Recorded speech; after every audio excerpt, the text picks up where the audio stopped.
باز هم غذاهای فوق‌العاده از یک قاره بزرگ دیگه در نیمکره جنوبی با مواد اولیه‌ای تهیه شده از آمازون، آشپزی برزیلی شبیه آفریقا، پرتغال و آنسوتره. به دنیای خوشاب و رنگ غذاهای برزیلی خوش اومدین.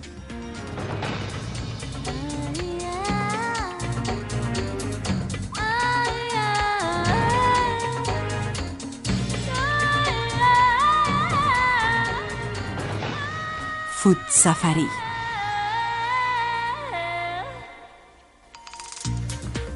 در این سفر همراه ما باشید تا بفهمید چرا برزیلی ها عاشق غذای ملیشون یعنی فیجوادا هستن. در این سفر یه جور خوراک دریایی اعجاب آور و خوش‌طعم، کباب چوراسکو، دسر ویکت و یه جور فرنی نارگیل فوق‌العاده رو یاد میگیریم. مواد اصلی غذاهای برزیلی: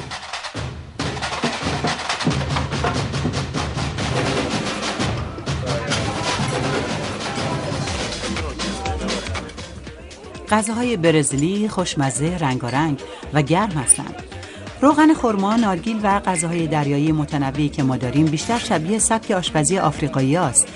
اگه به ریو برید با خوراک فیجوادا و آشپزی با لوبیای سیاه آشنا میشید. جنوب برزیل هم متأثر از سبک آشپزی پرتغالیا، آلمانیا، لبنانیا و ایتالیایی است. ما عاشق خوردنی هستیم. خوردن، نوشیدن و لذت بردن از زندگی.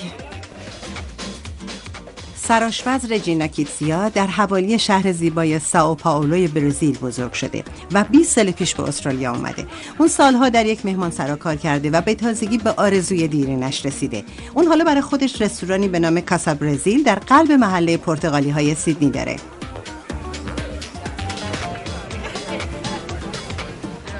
رجینا، برات سخته برای تهیه غذای برزیلی از یه فروشگاه آسیایی خرید کنی؟ نه، تمام مواد مورد نیازمون اینجا هست. یعنی تمام سبزیجات و میوه‌های تازه؟ همش اینجا هست. کلمبر که شبیه اسفناجه و ما بهش میگیم کووی، در غذاهای پرتغالی ازش استفاده میشه. ولی تو فروشگاه آسیایی بهش میگن براکلی چینی، درسته؟ آره، بعضیا بهش میگن براکلی چینی. ما از ساقش استفاده نمی‌کنیم. حسابی هم ریزش می‌کنیم و با سیر و روغن می‌پزیمش. گیشنیز تو برزیل زیاد استفاده میشه، خصوصا شمال برزیل.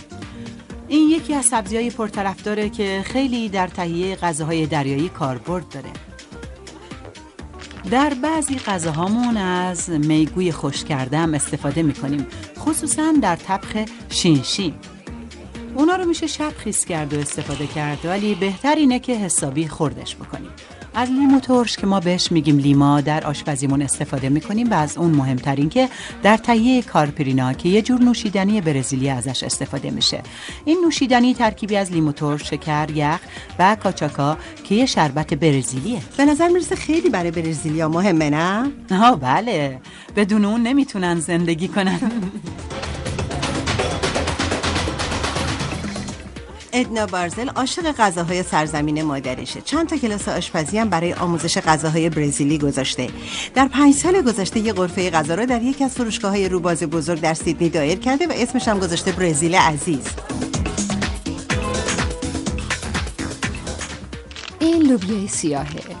بدون لوبیای سیاه غذاهای برزیلی خوشمزه نیستن و هیچ تعریفی ندارن. این یکی از مهمترین مواد اولیه است. در برزیل ما هر روز لوبیا میخوریم، حداقل 2 بار در روز. وای چقدر زیاد. بله، نوع سیاهش مهمترین ماده در تهیه فیجواداست. البته بستگی داره کجای برزیل زندگی کنی. انواع دیگه‌ش هم در برزیل هست، مثلا لوبیای قهوه‌ای یا لوبیا چیتی که اونم 2 بار در روز خورده میشه. اینم کاساواست. البته اینجا یخزدش هست. در واقع یه ریشه سفید خوراکیه.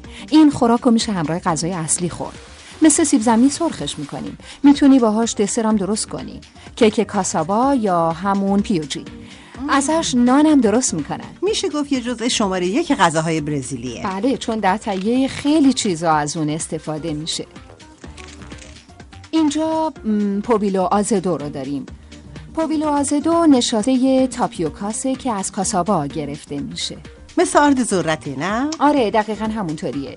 ما باهاش نان پنیری پایدو کویژو رو درست میکنیم. اگه به میناژرایز برید میبینید همه با قهوه نان پنیری سرو میکنن. گمونم در برزیل یکی از دسرهای پرطرفداره. بله، طرفدار زیادی داره.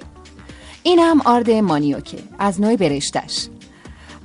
برای تهیه فاروفا از این آرد استفاده میشه. فارافا رو میشه روی فیجوادا یا هر خوراک دیگه ریخت و میل کرد. مثل یه جور نان خشک خرد شده است، نه؟ بله.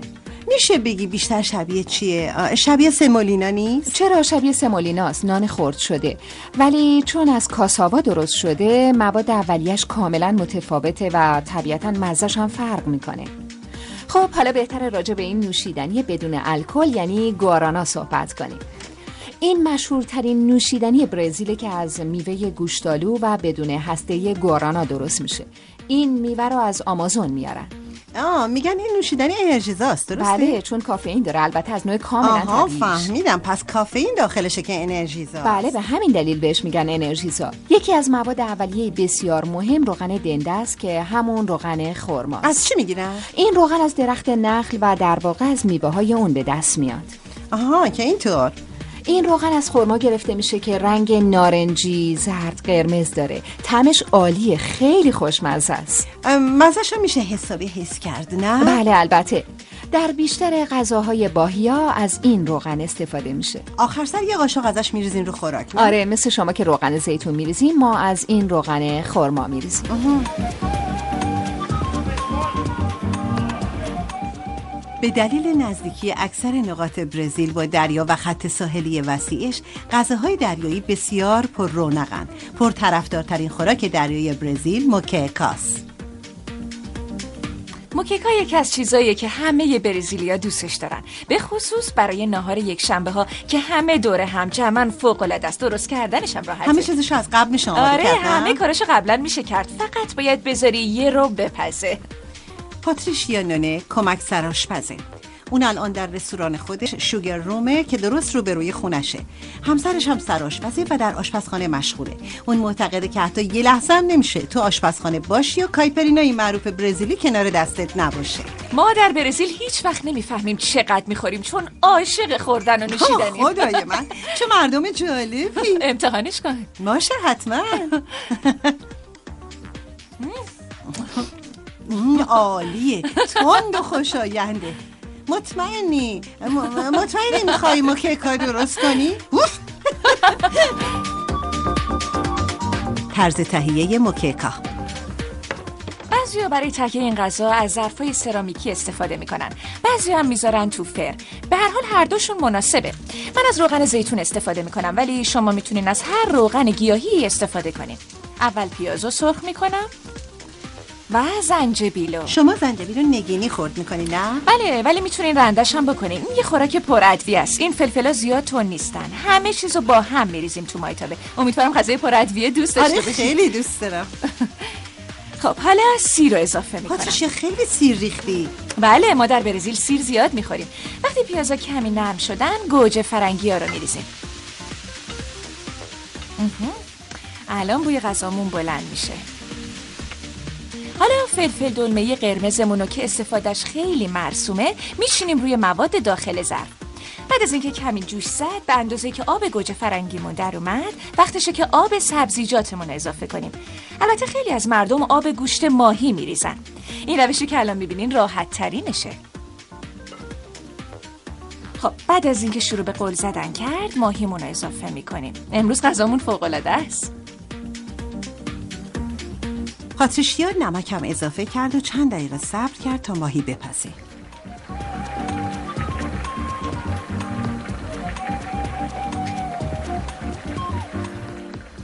حالا میگوها رو میریزیم. میگوها زودتر از ماهی میپزن، برای همین نباید همزمان داخل خوراکمون ریخته بشن. برزیلیا عاشق میگوان. ما وقتی تو ساحلیم کلی میگو میخوریم. اونجا پسر بچه‌ها میگوها رو به سیخای کوچیک میکشن و کباب میکنن و میفروشن. خدای من، فرهنگ ساحلی تو خیلی شگفت انگیزه. هر چی بخواین میتونین تو ساحل بخرین. در ساحل خیلی خوب ازتون پذیرایی میکنن. شما لم میدین رو صندلی و همه چی براتون میارن. کایپرینا، امپادینا، کامارو، همه چیز. حالا گشنیز رو میریزیم که ما بهش میگیم کوئنترو. خب دیگه آماده است.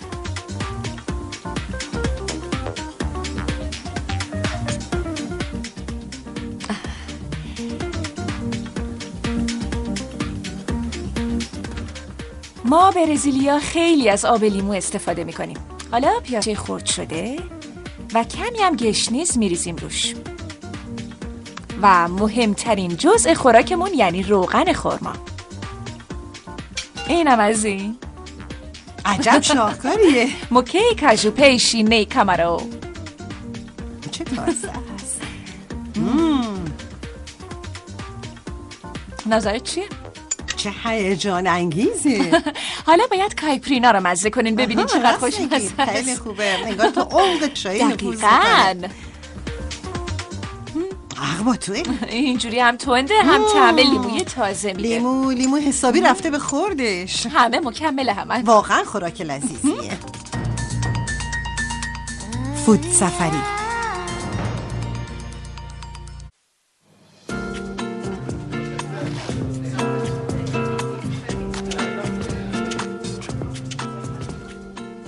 جایی که قصاب برزیلی نیست، بهتره برای خرید گوشت بری سراغ قصاب پرتغالی که همه جور گوشتی داره، حتی برای طبخ کباب چوراسکو و فیجوادا. این یه تیکه گوشت خیلی خاص گاوه که بهش میگن پیکانا. این تیکه از گوشت بالای ایرانه که برای تهیه کباب استفاده میشه. به این کباب میگن چوراسکو که حسابی نمکسود شده.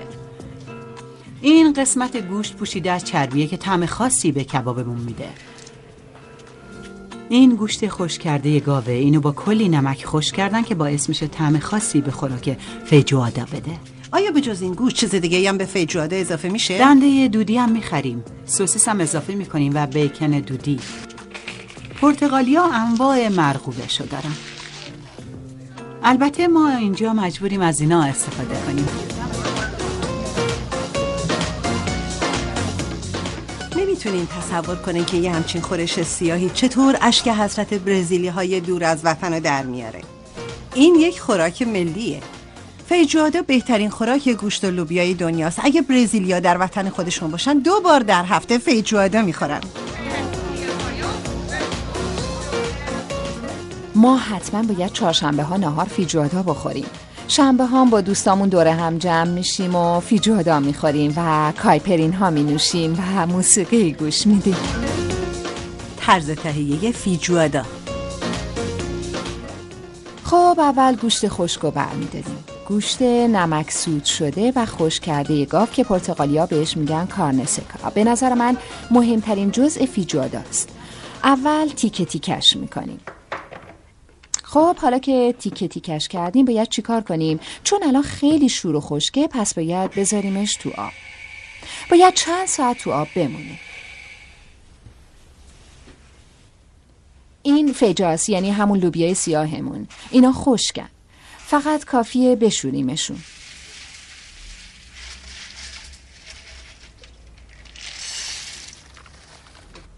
گوشت خشک، کارن سکا که حالا دیگه نمکش رفته.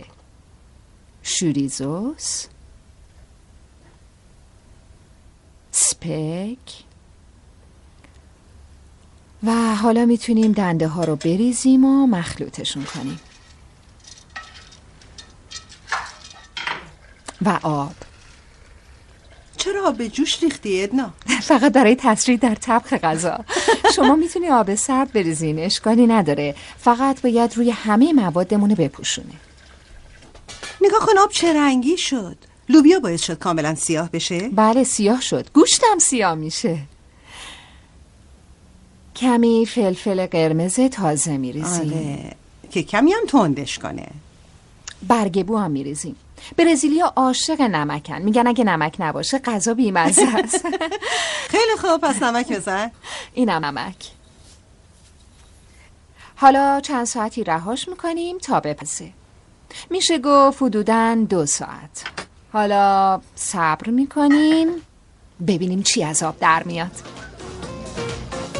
ادنا برای اینکه طعم بهتری به غذا بده پیازی رو که حسابی ریز کرده با سیر رنده شده میریزه تو روغن زیتون رو سرخ میکنه و میریزه تو خورش. باید این کارو خیلی سریع انجام بده. این کار طعم سیر به غذا میده و خوشمزه‌اش میکنه. بله. چقدر باید بمونه؟ حدود 1 ربع دیگه. طرز تهیه فارافا. اول کره میریزیم. در این فاصله ادنا مشغول تهیه فاروفا میشه که موقع سرو فیجواده روی اون ریخته میشه. بیکن خرد شده، سوسیس حلقه حلقه شده، پیاز، سیر، فلفل تازه، کاساوا یا آردمانیک رو مخلوط میکنه و آخرم نمک و گشنیز تازه میریزه. فیجواده آماده شد. آماده شد؟ بله. اونو با برنج سفید میخوریم.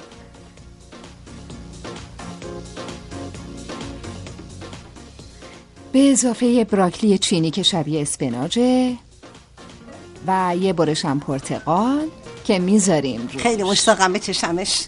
فاروفا رو میریزیم روش. انگار یه جور پنیر پارمزان برزیلیه، نه؟ خیلی دوستش دارم. میتونیم کمی هم سس تند یا چیلی اضافه کنیم.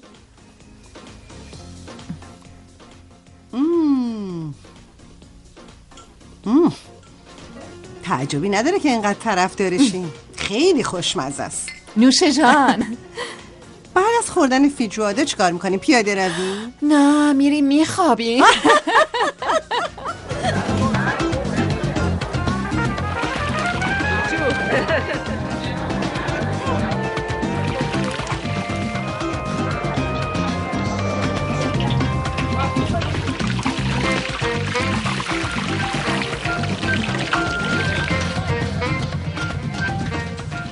در کشوری که مردمش عاشق خوردن و آشامیدن هستن، دسرام خیلی طرفدار دارن. دسرای برشته، نمکی و خیلی خیلی خوشمزه.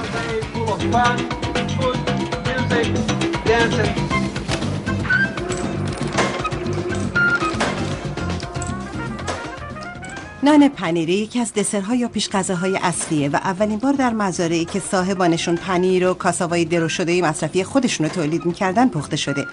آرد تهیه شده از کاساوا برای طبخ نانی که خیلی شبیه نان شیرینی استفاده میشه.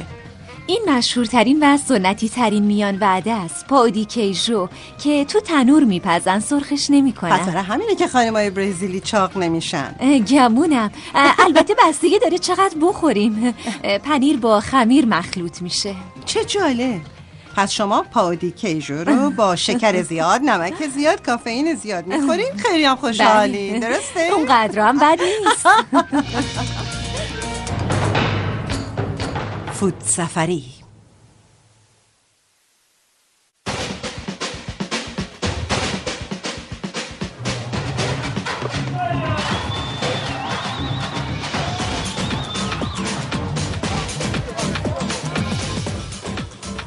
برزیلیا مثل استرالیایی ها عاشق کباباشونن، ولی بین همه اونا چوراسکو یه چیز دیگه است.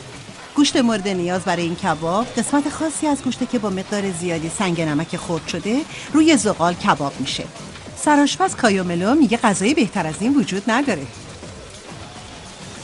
چه قسمتی از گوشت استفاده میشه؟ به این میگن پیکانا، قسمت بالای ران گاو. لایه ضخیم چربی روی گوشت آب میشه و میریزه روش، درسته؟ این چربی بهترین قسمت پیکاناست. این یه قسمت از گوشت گاوه که طعم عالی به کباب میده و گوشتو موقع طبخ چرب و مرطوب نگه میداره.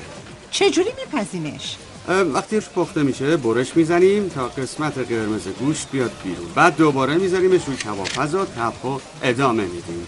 یه جور علمه. آره، و به خاطر همینه که ما از این کباب خیلی لذت میبریم، چون لازم نیست بذاریش روی یه صفحه فلزی داغ تا بپزه. تیکه تیکه خورده میشه تا وقتی که همه کاملا سیر بشن. تمام روزا تا بعد از ظهر گوش میخوری یا با دوستات حرف میزنی یا میخندی.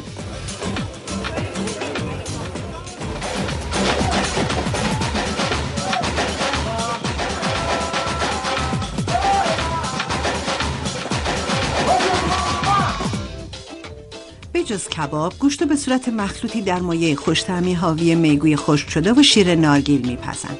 رجینا کیتسیا معتقده این آسان‌ترین خوراک برزیله که هر کسی میتونه در هر جای اونو بپزه و بخوره. بله، تهیه‌اش راحته، خیلی هم خوشمزه است. طرز تهیه شینجین. رجینا پخت این غذا رو با خواباندن فیله‌های مرغ در سیر و آبلیموی تازه شروع میکنه. مقدار کمی روغن زیتون میریزم، فقط اینقدر که پیازا رو توش سرخ کنم. حالا مرغ چاشنی زده رو اضافه میکنم. و گوجه فرنگی نگینی شده.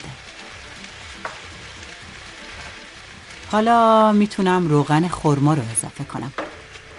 یکم سفته. البته معمولا این شکلیه چون اشباع شده است.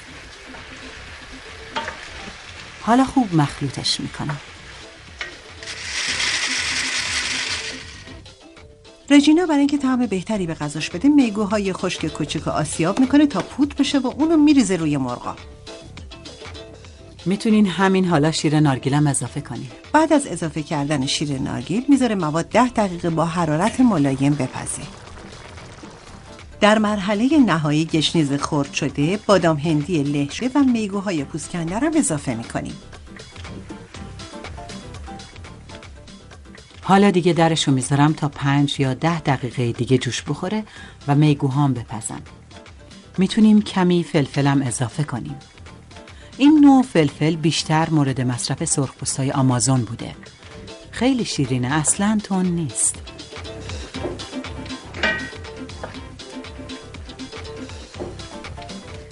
حالا کمی گیشنیز تازه میریزیم روش. رنگش اشتها برانگیز شده، اینطور نیست؟ چرا؟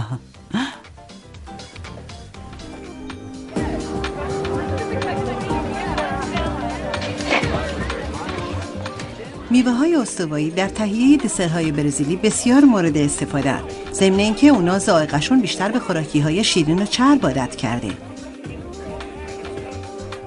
ما عاشق شیرینیامون هستیم. همیشه از شکر استفاده میکنیم. بله، زیادی هم استفاده میکنیم. بله.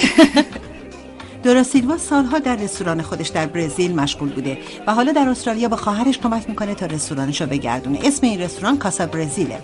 اون هنوزم عاشق شیرینی پزیه، به ویژه کوین بیم که فقط از 5 ماده اصلی تشکیل شده. طرز تهیه کوین بیم. دورا تهیه دسرشو با جدا کردن 12 ذره از سفیده های تخم مرغ شروع میکنه. اون برای تهیه دسرش فقط از ذره تخم مرغ استفاده میکنه. شکر؟ چقدر شکر ریختی؟ زیاد باید باشه نه؟ بله. و کره که فقط کمی گذاشتیم تو مایکروویو ذوب بشه و بعد پودر نارگیل، کمی هم وانیل، 1 لیوانم آب. نباید آبش زیاد بشه.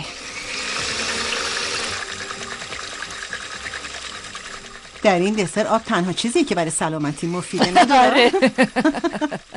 آب رژیمی. باید خیلی کمونو بزنی، درسته؟ بله. این گلوکوزه. با این گلوکوز یا با مخلوط کره و شکر ته قالباتون رو چرب میکنین. با این کار دیگه مواد به ته قالب نمیچسبن و درسته در میان. چه شفاف به نظر میاد. بله، برق خاصی هم داره. فقط یه بار دیگه همش میذاریم چون مدام شکر ته‌نشین میشه و نارگیلم میاد روی سطح مایمون.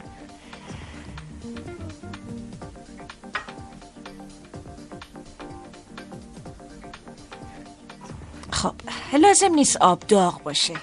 اگه از آب سردم استفاده کنیم اشکالی نداره. نباید بذارین آبش کاملا تبخیر بشه چون اگه تبخیر بشه وقتی برش میکردونین خیلی بدشکل میشه. آره، چون شکرم سریع میسوزه. چقدر طول میکشه بپزه؟ حدوداً 20 دقیقه، 20-25 دقیقه. اونا رو سرد میخورین یا گرم؟ معمولا سرد. که اینطور، پس صبر میکنیم تا سرد بشن. خیلی خوب.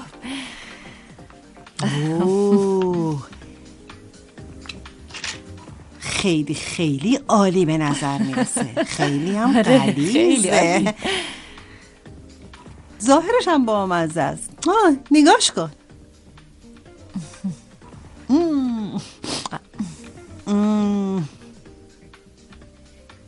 من عاشق فرنیم و این یه فرنی عالی، وای، فوق‌العاده شیرین و خوشمزه است. بله خیلی شیرینه. در سفر بعدیمون به دنیای غذاها میریم سراغ غذاهای کره‌ای، گوشت‌های کبابی، رشته فرنگی‌های فوق‌العاده و برنج و بسیاری خوراکی‌های شگفت‌انگیز دیگه. بدون کایپرین ها نمیشه فیجوادا رو خورد. باشه، امتحان میکنیم. نهار خوشمزه که 10 صبح. راست میگی. یه همچین تجربه